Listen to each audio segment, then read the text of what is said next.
Good morning. Good morning and welcome to the Brattleboro Citizens Breakfast.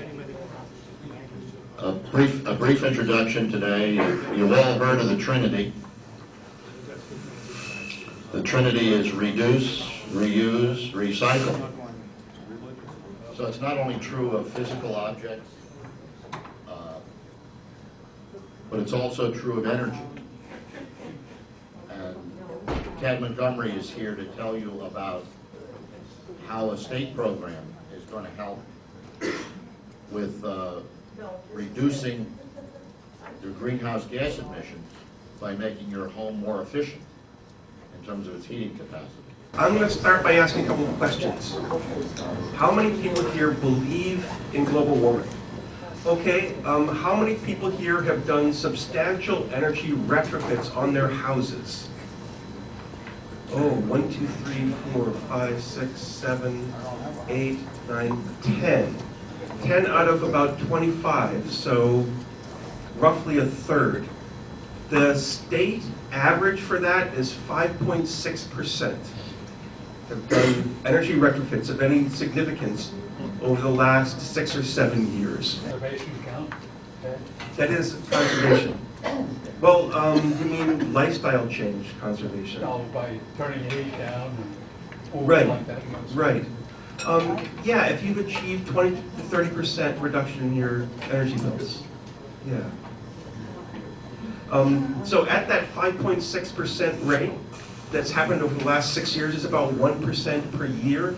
It will take Vermont 100 years to get to having the whole housing stock in the state have energy retrofit done. And that's just talking 20 to 30% reduction in energy usage on a home level. One of the implications of this is that Vermonters spend about $600 million a year on fossil fuel-based heating. Propane, natural gas up north, and heating oil down here. And roughly 85% of that leaves the state just about immediately. And at the same time, home heating oil prices have risen roughly 500% over the last 15 years. In 1998, they were about 80 cents a gallon, and now we're sitting at about $4 a gallon. Propane has gone at the same time about 350% increase. In order to deal with this, the Vermont legislature in 2007 passed something called the Energy Efficiency and Affordability Act. And this set very broad goals for trying to get Vermont to meet certain benchmarks in efficiency and renewable energy. One of those, the main benchmark, is that in 2050, we are hoping to be 90% using renewable energy across all sectors: transportation, agriculture, and home heating, electricity. 90% is our goal.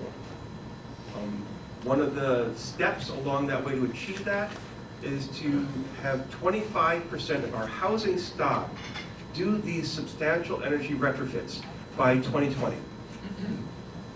That equates to about 80,000 houses, and we are not anywhere close to meeting that goal.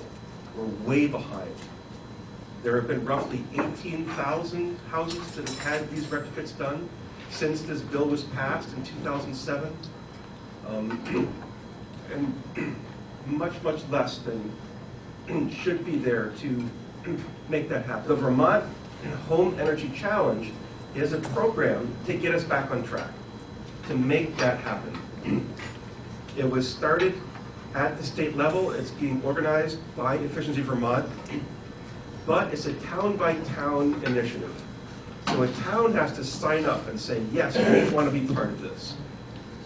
Brattleboro is on that. There are 10 towns in Windham County that are on it, 75 statewide. And each of these towns agrees to try to get 3% of their housing stock to do these energy retrofits this year, 2013. As well as being town by town, it's also person by person. There's a lot of person-to-person contact that this whole program relies on, because the program is using some fairly advanced techniques for getting people to think about this. And why it's important and how they do these energy retrofits. There's a whole sort of mechanism that's been put in place, like a movement, like any serious movement does. The civil rights movement, had its own strategies for achieving its goals. And the Home Energy Challenge has similar strategies for achieving its goals. There are two parts to the challenge. One is to get the homeowners to make these changes, and the second is to simply get the homeowner to commit to making the challenge. This card here is a pledge card that we are bringing around to people to have them just sign the card. Yes, I pledge to do something. Because it's been found that if people sign a pledge card, there is a much greater possibility that they will act. That yes, I commit to it, I'll sign my name on it, and the brain sort of kicks in and says, yeah, at some point I need to actually do this. Raising awareness is a big part of this. And then Effectively Vermont has developed a number of turnkey programs to help the organizers, the town organizers of this project to be successful. They include home energy visits. So people who've been through some sort of a training in this will go door to door and visit with homeowners who request it. There's also going to be this, what are called door hangers. Volunteers will go around and just put these on people's doors to get them to think about and raise awareness about what this whole thing is about. Parties.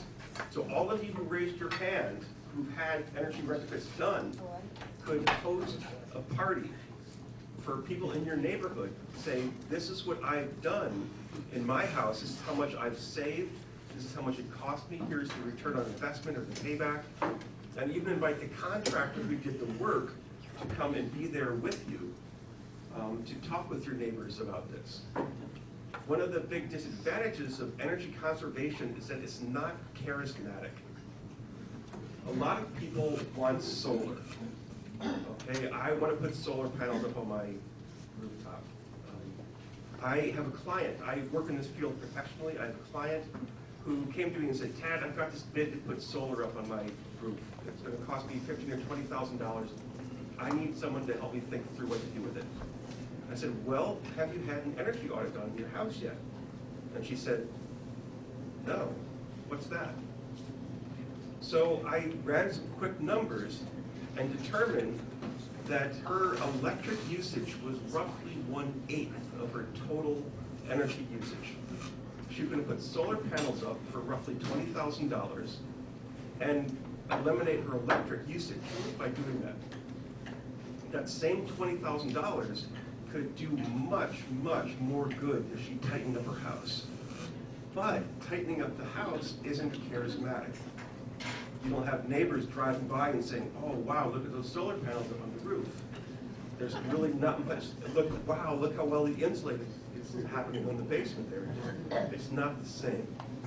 So the Home Energy Challenge is trying to address that by making energy retrofits something that people can be proud of. We would like to call every homeowner in Brattleboro and say, hey, are you aware of the Home Energy Challenge? Do you know what it's about? Do you know what the benefits are? We'll be giving energy-saving kits to people who sign up for this and sign a pledge. And then there is also a substantial effort on the part of the coordinators, who Paul Cameron is a coordinator for Brattleboro, to work very closely with contractors and professionals in this field to just sort of spread the impact more and make it happen. What are the benefits to this? On a macro level, for every dollar that is spent on energy improvements, there is an average benefit of $2.05 that the homeowner directly receives. There is an overall or indirect benefit of $6.18. That's sort of statewide across all sectors, an economic benefit from this work. These numbers are derived from a big report that just came out recently. The Thermal Energy Task Force of the state legislature did extensive work on what the benefits of these energy improvements are, and it's a wonderful thing that made me very glad to have officials in Vermont and a legislature who's on top of these things. And that's available online for those who want to read it. Incentives, there are roughly $2,100 available from the state for people who do these retrofits in their houses, up to $2,100. There's a very complex formula for what determines how much any individual homeowner gets when they do this. And up to $500 in federal incentives and tax rebates. It is quite easy for most people to get 20 to 30% reduction in energy usage by doing an energy retrofit.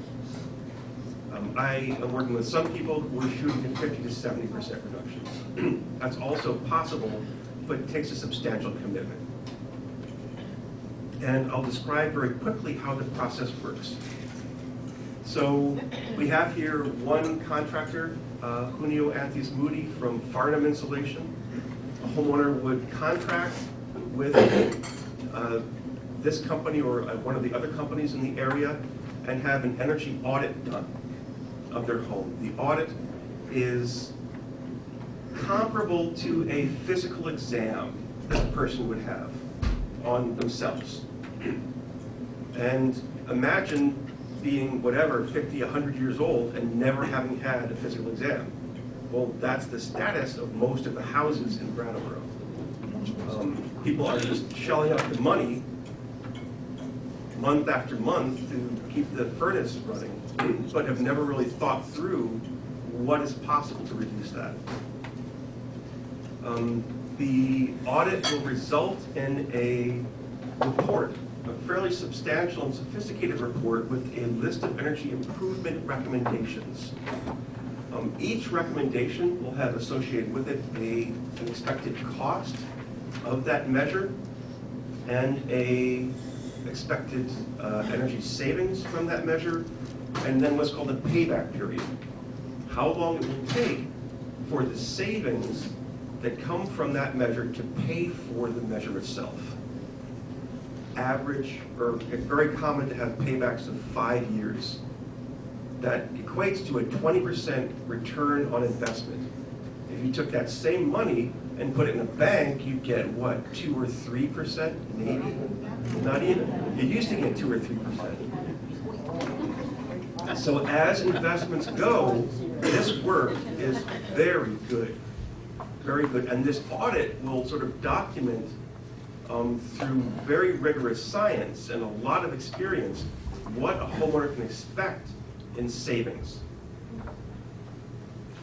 The homeowner would then hire a contractor to do the work, possibly through a bidding process. And a lot of what I do is to help owners to sort of walk through bidding processes.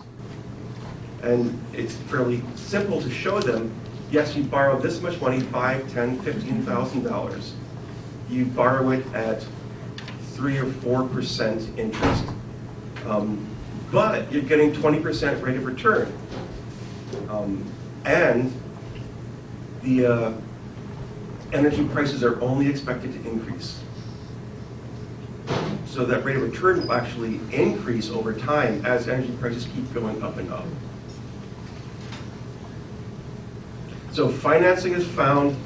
The homeowner then decides, okay, so this smorgasbord of options that this auditor has given me, I'll take the top 5 or 7 of those and do those now. So a work plan is developed, and it can even be such that I want to make the whole project cost neutral, so that the amount that I'm spending paying back the loan on this every month is completely offset by the savings that I'm getting. through the conservation of the house. We're trying to get 3% of the housing stock in Brattleboro this year to undertake this. There are a number of partner organizations that are working with the Home Energy Challenge. The first one that joined up is Transition Brattleboro, Transition Town Brattleboro. There are a number of us who are in Transition Brattleboro who said, what a great thing for us to focus on this year. Because part of our mission in Transition Brattleboro is to reduce dependence on fossil fuels for all sorts of reasons. The Brattleboro Time Trade has also partnered with this project, and for people who volunteer with the Home Energy Challenge, each person is eligible to receive a donation of 15 time trade hours. Who here is involved in time trading? So you don't have to be involved, so roughly half. Anybody can sign up for Brattleboro Time Trade, and then if you volunteer with the Home Energy Challenge to go door to door or do phone-a-thons or whatever, you can earn these 15 hours of credit through Brattleboro Time Trade. And we have also approached the Boy Scouts to see if they would like to be involved and help to make this happen.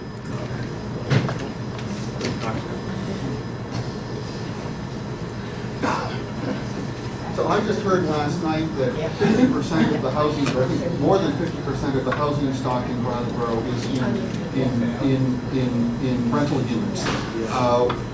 So it's clear what a landlord can do, but is there something that a tenant, someone who is renting, can do to be part of the challenge or to help move this agenda forward? Rental units are a big challenge. Yeah, and there is not a special component of this that deals with rental units. That's sort of a whole different ball of wax. The Home Energy Challenge is based on, no, actually, if rental units are done, it counts towards our goal. And we have started talking with landlord associations, landlords about this. When I moved into the apartment where I live, I immediately signed up for a retrofit through Seneca. And so I got my landlord $6,000 worth of energy improvements done right off the bat. And since then, I've done a whole bunch of weatherization to my apartment, just at my own expense. And I now, in an annual year, use about 10 gallons of heating oil total, heat and hot water. And I also converted my boiler to run on biofuels. Luckily, I have a landlord who's amenable to these things. Most people, wherever you're at with this, there are steps you can take. Most landlords, if they're approached properly, are amenable to having their houses improved. It's just a matter of figuring out what works. I will speak louder, and what I did, I spent $23,000 on both houses. By doing that, we insulated the cellar. Insulation, that blue foam insulation type pieces, and put it around in both cellars. And that saved me a tank and a half of fuel. Because I was using a little over three tanks of fuel a year. And I want to tell you, in my pocket, since I'm retired and everything else, we don't have much money to spend anymore. But that saved me a lot of money. But I'd like to save more, but I don't know how. I've done my best so far. But a tank and a half of fuel, ladies and gentlemen, is a pretty good saving on that meager investment a year. Ted, on a 50 or 60-year-old house, freestanding with a basement, what in descending order are the most likely substantial changes of energy efficiency going to be that are recommended? The quick answer is that it really varies from house to house. Tremendous difference, unbelievable difference, really. Well, then what's the range? You know, if not in descending order, what are the range of what's the likelihood of recommendation? How to make this answer quick? I mean, what am I in for if I say, yeah, you know, improve my house? What is the contractor likely to recommend doing? Air sealing. So most of our housing stock in Vermont, in the Northeast, has huge amounts of air moving through it. The air comes in the basement and warms as it goes up through the house and then leaves out through the attic. Insulation, fiberglass insulation does nothing to stop that. And that is the standard insulation that we've got in our houses. So tightening up the leaks is almost always the first best thing. Adding insulation to the attic is often the next sort of highest return on investment. Insulating the basement is up there too. And those are easy to get to. And then after those, insulating the walls. Often in our buildings, our walls do not have insulation in them. I have client after client who doesn't even know that their walls don't have insulation in them. And it's possible now to go in and blow in cellulose, which is a recycled product. Borax is added to it, so it's fire retardant. You drill little holes in the siding that are easily covered up again afterwards, and just pack this stuff into the cavities between the 2x4 studs in the wall. You start with air sealing almost all the time, but often before you even get to weatherization, you want to make sure that we're dealing with moisture issues in the home. Because when we start to tighten up the house, and if you haven't dealt with moisture, this house has worked as a system where every year hundreds and hundreds of gallons of water would just be heated up and leave through the ceiling and out the vents in the house. And once you start to tighten that up, if those hundreds of gallons get stuck in your house, you can lead to dangerous wet situations. And so any comprehensive plan should have some idea of how much moisture is going to be produced in your house and making sure that that's dealt with beforehand. Where we hook up something called a blower door, big fan, to one of the exterior doors in the house, and then just start blowing air out of it and depressurize the building. And this tells us how leaky the house is and how much opportunity for savings there are in it. It's a fairly sophisticated test, but then you can sort of backtrack from that and calculate, when the house is just standing by itself, how much air is moving through it. And that number is called air changes per hour. And the average house in Vermont is like 1.5 air changes per hour move through it. And as they're moving through it, they're taking a lot of heat with them. Okay? So if that can be tightened down, I was working with one house that was 0.26 air changes per hour after we'd work on it. So we really brought it down tremendously. But when you do that, you have to account for moisture, or otherwise you'll start basically composting your house on its foundation. So these are some of the trade-offs that need to be looked at here. And you have to spend a little bit of energy with ventilation systems when the house is tightened down this much. So you put a little bit into fans that are judiciously placed around the house, but you get so much savings for that. And there are special fans called heat recovery ventilators that transfer the heat going out of the house to heat coming into the house. It gets fairly sophisticated. The whole building science in this is fairly complex. Would that pressure test you mentioned be part of a basic audit? Or Yes. It would be? Yes. Okay. And you've not mentioned windows, which is what I think most people think of first. Yeah. Well, I better put in thermal paint. Yes. And I'm going to pop a lot of bubbles here, but windows are almost always the last thing on the list in terms of payback period or return on investment. The amount of savings you get for replacing a window compared to how much it costs is very low. And that is what almost all building professionals who study this agree on. Yeah, I was interested in hearing you say even today, if you're working with a homeowner, it's fairly straightforward for you to find financing for them to do the work.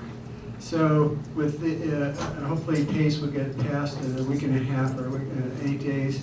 Could you just explain, how much more easier, or how much better it will be, or easier to get the homeowner to go along if there's a PACE program?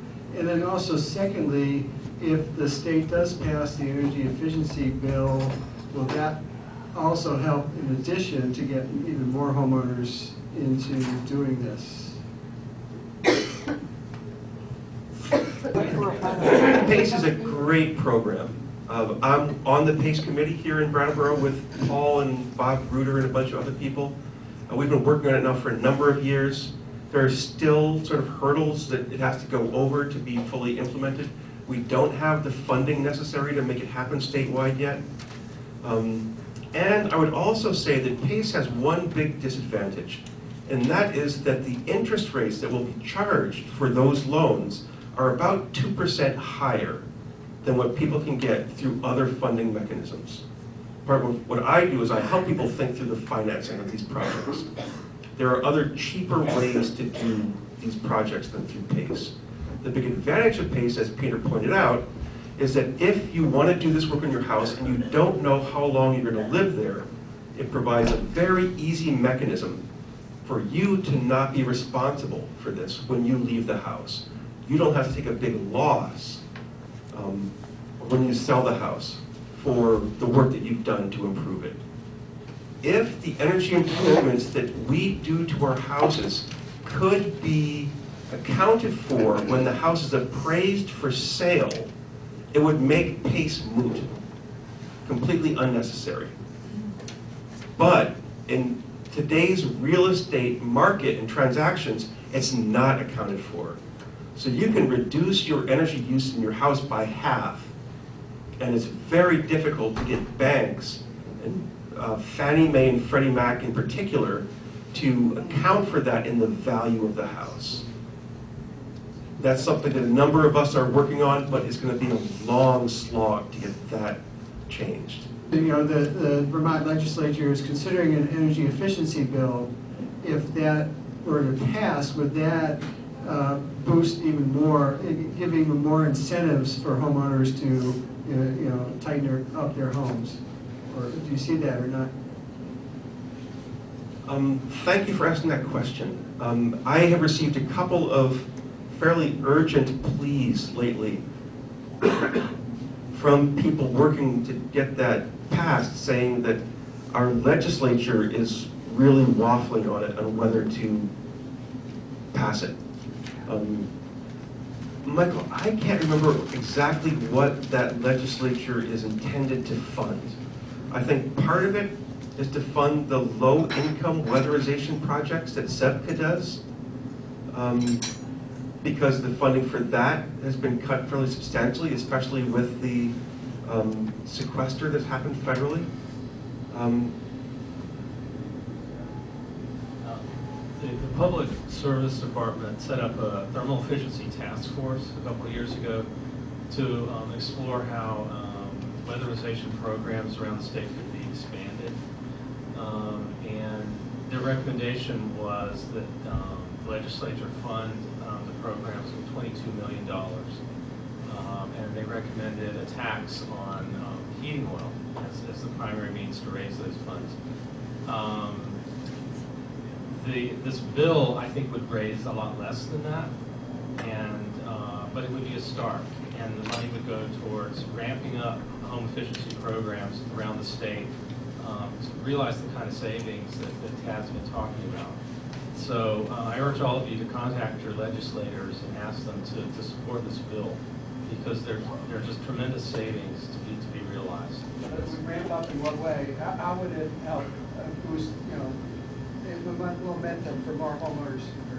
I think it would set up a program or programs around the state to encourage the kind of things we're doing with the challenge, to get more home efficiency projects done in homes or apartments. In my assessment, the incentives are really small potatoes. When you can look at the whole cost of these projects, they pay for themselves so quickly and easily. I mean, it's nice to sort of get people to think, oh wow, I can get $500 federally. But if you're saving $1,000 a year, and you will be, and that'll be increasing in perpetuity over the course of the life of the house, that $500 is peanuts. Okay, thank you very much, Ted.